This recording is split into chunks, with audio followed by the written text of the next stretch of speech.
Olá, pessoal! Eu sou a professora Samara. E eu sou a professora Ana Raquel. Então, após ter terminado os tópicos de eletricidade, hoje a gente vai entrar em magnetostática e o estudo do campo magnético. Primeiramente, o que é a magnetostática? Bom, a magnetostática é a área de estudo dos fenômenos relacionados aos campos magnéticos que não variam no tempo, ou seja, aqueles campos magnéticos que são constantes, estáticos. Já o termo magnetismo se refere ao fenômeno ou ao conjunto de fenômenos como um todo, nos quais os objetos exercem forças de repulsão ou atração sobre os outros materiais. Não é mesmo, professora Ana? Pois bem, pessoal, essa capacidade de atrair as coisas é que nós costumamos chamar de magnetismo. Pessoas que exercem poder de atração sobre outras, nós também dizemos que elas possuem um certo magnetismo, um certo poder de atração. Mas para a física, magnetismo é isso, é esse poder de atração? É e não é. Porque assim como o magnetismo é a capacidade que alguns corpos possuem de atrair ou repelir outros corpos, essa capacidade de atração que as pessoas têm sobre as outras, por mais forte que sejam, não é o objeto de estudo do magnetismo dentro da ótica da física. Para a física, essa atração, repulsão, se dá no sentido literal. No caso de pessoas, essa atração é no sentido figurado. Vocês não são puxados ou empurrados por alguém somente por aproximação sem que haja um contato direto. Mas no nosso cotidiano, isso acontece naturalmente. Vamos ver dois casos. Brincaram com o ímã. Pegaram dois ímãs e tentaram aproximar um do outro. Já perceberam duas situações. Ou eles, no caso, quando tentamos aproximação, irão se puxar. Quando tentamos uma aproximação mínima, irão se puxar um ao outro. Ou, no segundo caso, eles irão se repelir fortemente e, por mais que tentemos, não conseguiremos fazer com que eles fiquem juntos. Em outro caso, vocês também já devem ter visto uma bússola. Ali a gente observa aquela agulha que tem dentro dela e vê que ela sempre aponta para o norte. Pois então, tanto na bússola quanto no ímã, o que acontece neles é o fenômeno do magnetismo. E é sobre esse fenômeno que nós iremos conversar de agora em diante. Um exemplo de como isso ocorre, a gente pode ver no filme dos X-Men, onde o personagem Magneto é um mutante que controla os metais por meio do magnetismo, como a gente pode ver no trecho a seguir.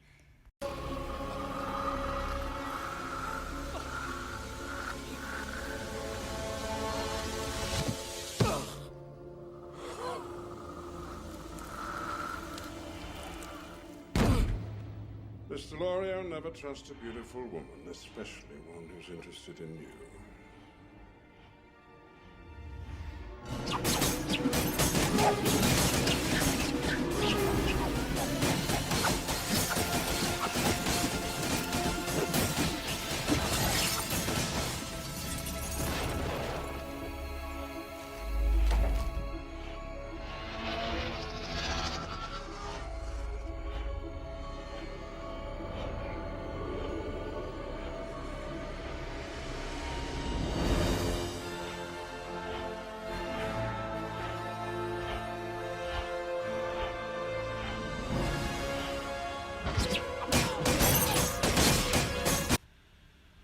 Mas então, pessoal, vocês acham que o magneto pode existir na vida real?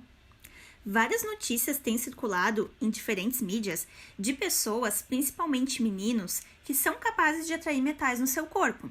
Vamos ver um pequeno trecho de uma reportagem de um menino brasileiro que diz apresentar esse dom do magnetismo.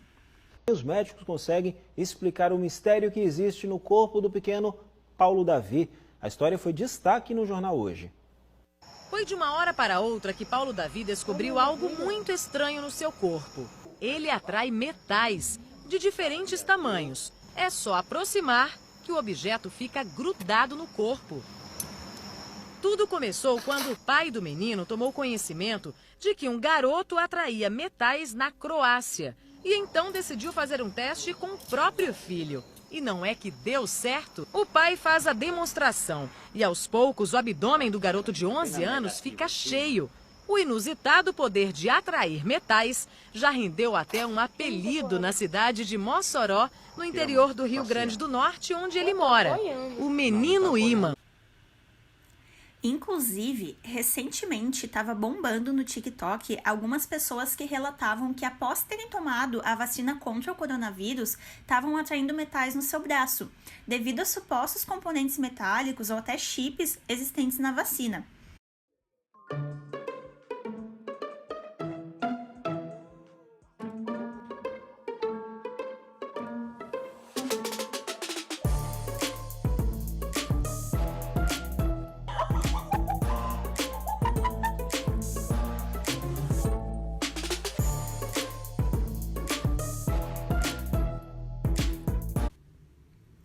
Mas então, pessoal, será que isso é possível? Para entender um pouco melhor sobre o assunto, vamos estudar na aula de hoje como surgiu o magnetismo, onde a professora Ana vai começar falando lá da Grécia e da China antiga, vendo depois o período da Idade Média, quando foi publicado o primeiro estudo na área, e o período do Renascimento, com os estudos de William Gilbert e o campo magnético terrestre. Depois voltamos comigo para entender o que é de fato um ímã e como se dá o campo magnético gerado por ele, vendo também as propriedades magnéticas que os diferentes materiais possuem. Após, a professora Ana volta com a importante experiência de Ørsted, feita lá no século XIX, que descobriu a relação entre a eletricidade e o magnetismo, explicando então o que são os eletroímãs. E, por fim, ela vai diferenciar as características existentes entre as grandezas aprendidas na eletricidade com as do magnetismo, nos mostrando por que o campo magnético se diferencia do campo elétrico e introduzindo as descobertas de Maxwell com o cálculo do divergente de B. Então, professora Ana, é contigo. O termo magnetismo vem de Magnésia, região da Ásia Menor, onde foi encontrado em grande quantidade um mineral naturalmente magnético, a magnetita. Magnésia era uma região da Grécia e teve esse seu nome graças à magnetita, pois Magnésia quer dizer lugar de pedras mágicas. Essas pedrinhas mágicas, a magnetita, inicialmente devem ter sido usadas de forma lúdica em brincadeiras e depois, com o tempo, começou a ser exploradas por mágicos e charlatões. Sabe aqueles que iam de lugar em lugar, fazendo truques que causavam espanto e admiração? Pois é, eles devem ter usado bastante isso. E os charlatões já se aproveitando disso para vender os produtos, vendiam essas pedras para curar desde unha encravada até crise de cálculo renal. E também os charlatões religiosos, né, que com essas pedras diziam que tinham grandes poderes sobre as coisas da natureza. E por aí vai. É óbvio que ao longo dos anos houveram pessoas que buscaram compreender sobre o magnetismo. Mas a história conta, graças a Aristóteles, que Tales de Mileto, lá por volta dos anos 600 a.C., foi um dos primeiros a realizar experimentos envolvendo magnetismo. Tales foi o primeiro filósofo do Ocidente. Em seus estudos, ele percebeu que uma resina encontrada na água, chamada âmbar, ou elétron em grego, passava a atrair objetos mais leves, como pena de ave, por exemplo, ao ser friccionado. Vocês também podem fazer esse experimento. É só esfregar um balão em uma roupa e depois aproximá-lo de pequenos pedaços de papel. É sucesso garantido em festinhas de aniversário. E o princípio é o mesmo do âmbar nos estudos de Tales. Além do âmbar, Tales também estudou a magnetita para compreender as suas propriedades magnéticas. A magnetita, pedra cinzenta, escura e brilhante, era chamada pedra amante pelos chineses da antiguidade. Essa expressão deu origem à palavra aimant em francês, de onde vem a palavra ímã. Bom, de Tales de Mileto ao início da Idade Média, não se sabe muita coisa sobre estudos deste fenômeno. Sabe-se, porém, que os chineses já conheciam a magnetita desde a antiguidade. E em algum momento do século I d.C., em algum lugar da China, supostamente no mar, Marinheiros perceberam que a colher, que era feita de magnetita, sempre apontava para o mesmo ponto, o norte, quando estava livre em algum líquido, provavelmente uma sopa, de modo que pudesse girar. Isso deve ter sido de forma casual. Deve ter iniciado em uma brincadeira, mas depois perceberam que isso ocorria, independente se fosse de dia, de noite, tivesse sol, chuva, tanto no mar ou em terra firme. Eles começaram a acreditar nessa ideia, que essa colher, apontando sempre para o mesmo ponto, pudesse indicar uma direção. Essa foi a primeira ideia de bússola que se tem notícia.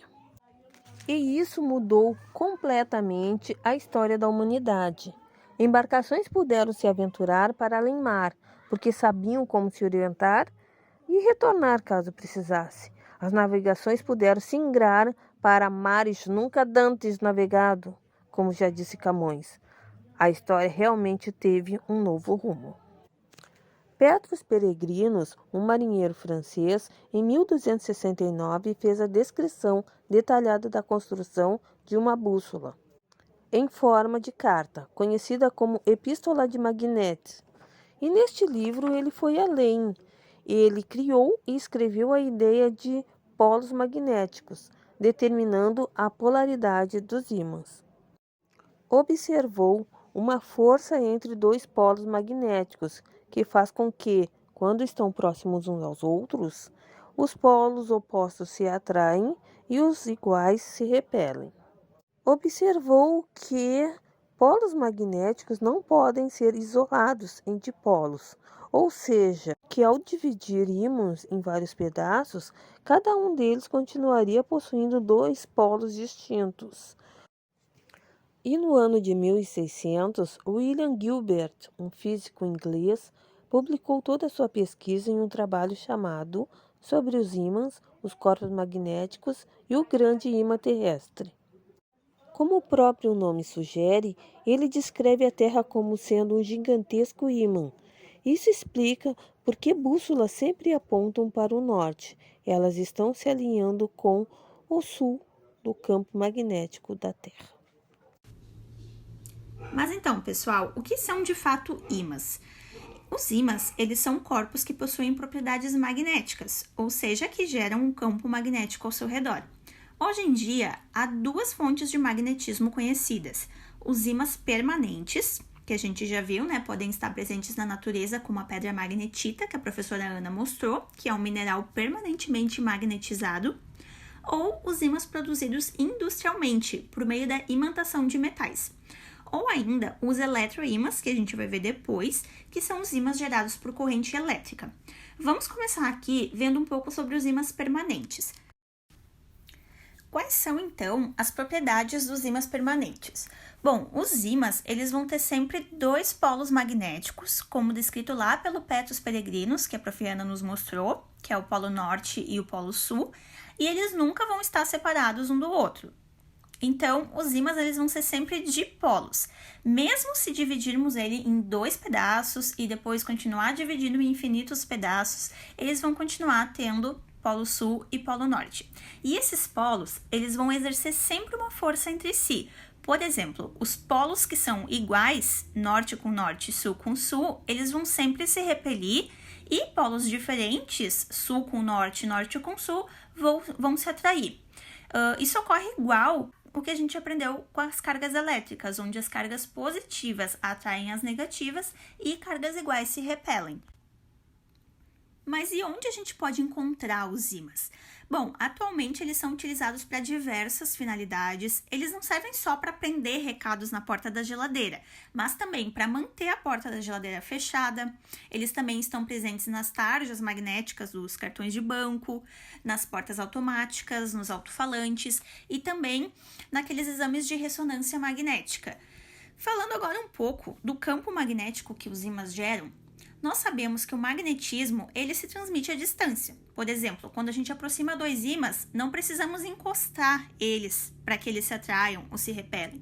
Isso ocorre de maneira semelhante à força gravitacional, por exemplo. A Terra, ela não precisa encostar no Sol para sentir a força gravitacional dele. Então, todo fenômeno que se transmite à distância, ele ocorre devido à presença de um campo, como a gente já viu lá na eletrostática. Nesse caso, é o campo magnético. O campo magnético é, então, uma região de influência magnética que o ímã cria ao redor dele. E um campo magnético é criado sempre que existe uma carga elétrica em movimento. Então, pessoal, lembrando lá da eletrostática, uma carga elétrica em repouso, seja positiva ou negativa, ela sempre vai gerar um campo elétrico. Aqui, uma carga elétrica em movimento vai gerar, além de um campo elétrico, também um campo magnético. E a configuração desse campo, ela é dada por linhas de indução magnética, que saem de um polo e vão até o outro. E o sentido adotado é do polo norte para o polo sul, sendo mais densa ali a região dos polos, que é onde o campo é mais intenso. Estabeleceu-se uma direção e um sentido, pois o campo ele é uma grandeza vetorial. E esse campo é quem vai transmitir as informações sobre a intensidade da força magnética, se ele atrai, se ele repele. Então, em cada lugar, em cada ponto ao redor do ímã, o campo magnético vai ter uma determinada direção, sentido e intensidade. E para determinar a direção e o sentido, a gente usa a bússola, onde a gente já viu que o polo norte da agulha atrai o polo sul do ímã e vice-versa. Então, o vetor magnético, o vetor do campo magnético, ele vai ser sempre tangente a essa linha de campo e vai sempre apontar na direção norte e sul. Vamos ver agora, então, um vídeo do canal Manual do Mundo para entender um pouco como o campo magnético pode ser visualizado. Hoje eu vou te mostrar um jeito absurdamente incrível de enxergar uma coisa que é invisível. Você vai ver um campo magnético. Mas antes de qualquer coisa, que lasqueira que é essa de campo magnético? Não é um campo de futebol cheio de ímã embaixo, não. Campo magnético é uma região do espaço onde está atuando um ímã, onde se você colocar alguma coisa, ela pode ser atraída ou repelida por um ímã. Um dos melhores medidores de campo magnético que a gente tem é a bússola. Ela consegue ver o campo magnético da Terra, ela indica que a Terra é um ímã gigante. É óbvio que o campo magnético a gente não consegue ver. E aí as pessoas representam o campo magnético com algumas linhas, igual esse desenho que você está vendo aí do lado. Essas linhas é como se a gente colocasse várias bússolas em volta do ímã, e essas bússolas iam acompanhar o desenho dessa linha. Outra coisa desse desenho é que quanto mais próximas estiverem as linhas, mais intenso é o campo magnético ali. É óbvio que elas estão mais próximas, perto dos polos do ímã. E antigamente existia uma experiência muito comum, antigamente não, até hoje, uma experiência bem simples que os professores faziam para mostrar o campo magnético usando pó de ferro. Olha só, vou prender o ímã embaixo de um vidro, colocar uma folha de sulfite em cima e começar a jogar pó de ferro. Você vai ver que ele começa a se organizar de um jeito bem específico. A gente consegue ver certinho aqui, ó, essas linhas, elas estão muito parecidas com aquela que eu acabei de desenhar com as bússolas. Aqui nos polos dos ímãs está muito concentrado, a gente vê muita linha e conforme vai saindo, vai tendo menos linhas. Bom, aqui nesse texto, então, a gente pode ver, né, que em cima do ímã foram jogadas limalhas de ferro, né, que são um ferro ralado ou em pó. E como o ferro ele é um metal que é atraído pelo ímã, a limalha vai assumir a configuração, ou seja, o formato do campo magnético gerado por esse ímã. Há uma maior concentração, então, como ele estava falando, das limalhas nos polos, que é onde o campo é mais intenso, e mais longe dos polos, as limalhas vão ficando mais afastadas entre si, que é onde o campo é mais fraco. E a limalha, então, vai formar essas linhas que vão de um polo até o outro, e essas linhas, elas ajudam a criar uma formalização, né? Uma representação visual para o campo magnético, que a gente chama de linhas de indução magnética. O que acontece se eu girar o ímã lá embaixo e bagunçar um pouquinho essas linhas?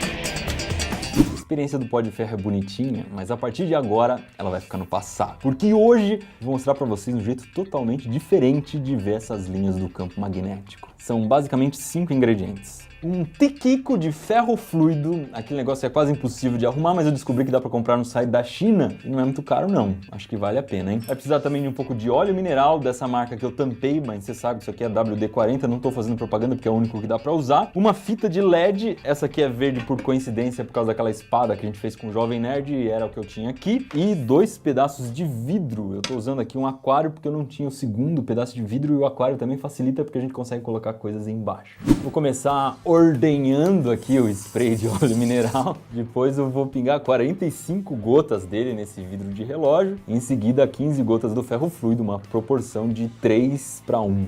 Aí eu tenho que mexer bem para misturar os dois. E eu vou derramar isso no primeiro vidro e depois colocar outro vidro em cima.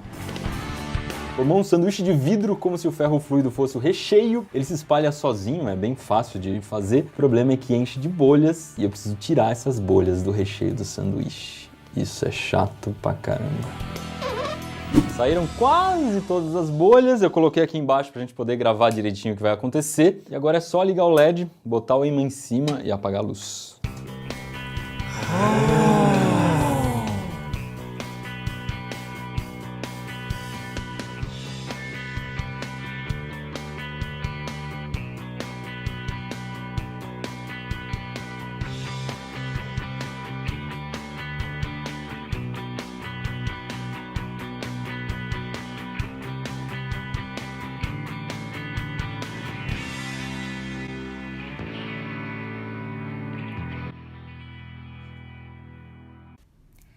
E o nosso planeta, o planeta Terra, assim como qualquer corpo celeste que possui um núcleo metálico, né? A Terra ela possui um núcleo de ferro, ele vai se comportar como um grande ímã, assim como a gente já viu lá com a Profiana. Ele vai gerar um campo magnético externo.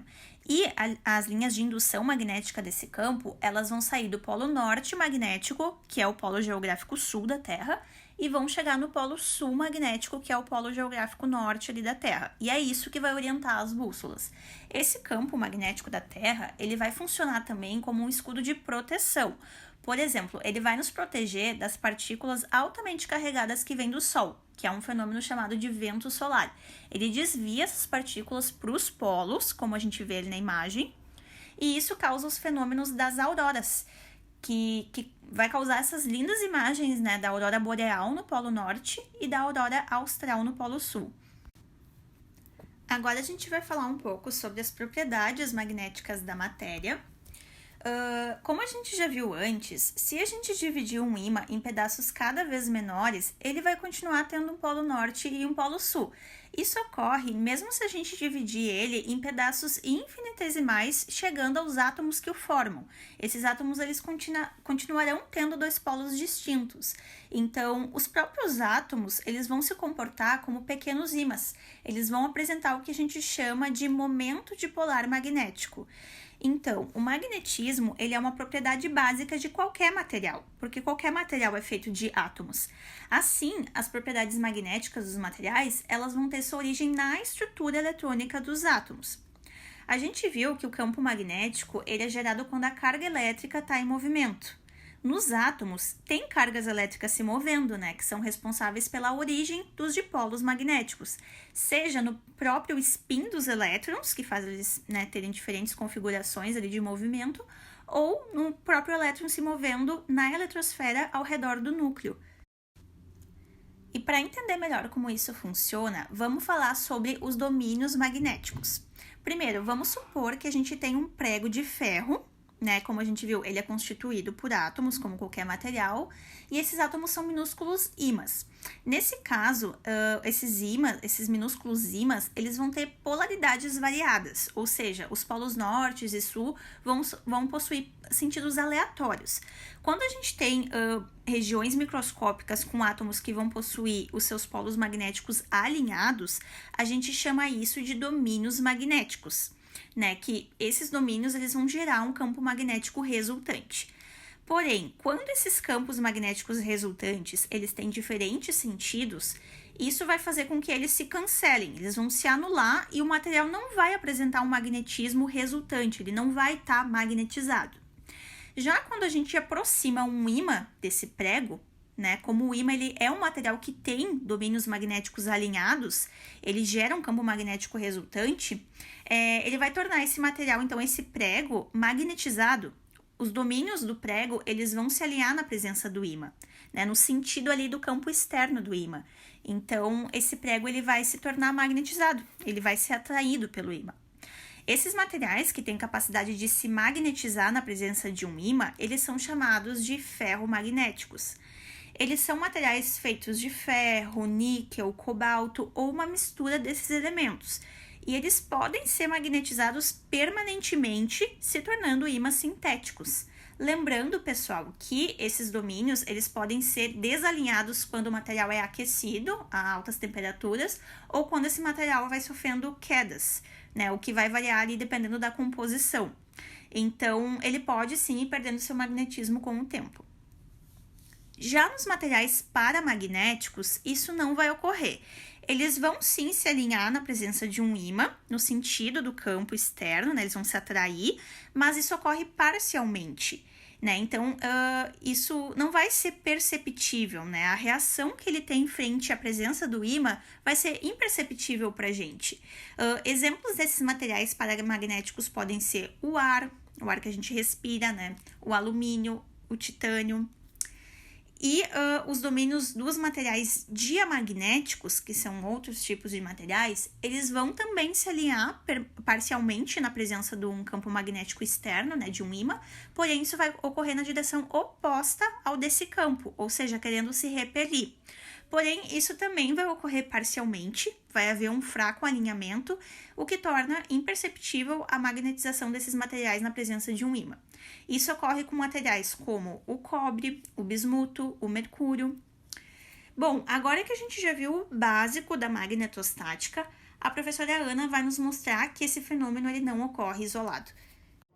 O experimento de Hurst entrou para a história, pois foi o primeiro indício que mostrou que o magnetismo e a eletricidade eram conectados, sendo diferentes manifestações de um mesmo fenômeno, o eletromagnetismo. Hurst montou um circuito simples e colocou próximo a esse circuito uma bússola. Quando o circuito estava aberto, sem nenhuma corrente circulando, a bússola ficava na orientação normal, norte e sul, sendo atraída pelos polos magnéticos terrestres. Quando ele fechava o circuito, fazendo percorrer uma corrente elétrica, a agulha da bússola se movia e se orientava perpendicularmente ao fio. Quando ele passava a bússola para cima do fio, ou mudava o sentido da corrente que percorria o fio, ela mudava perpendicularmente ao mesmo, porém com os polos invertidos. Mas por que a presença de uma corrente elétrica reorientava a bússola?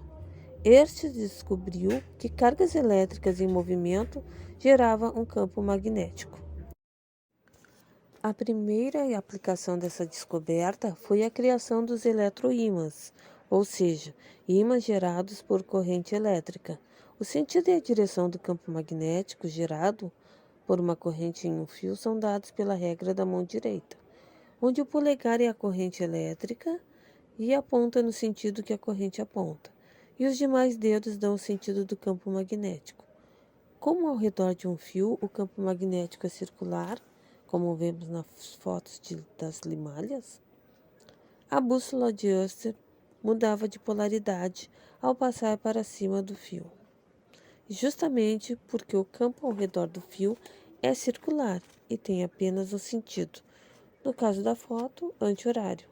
Então a bússola seguia o sentido das linhas de indução desse campo magnético. Atrás dos fios, elas estavam indo da direita para a esquerda e na frente do fio, da esquerda para a direita.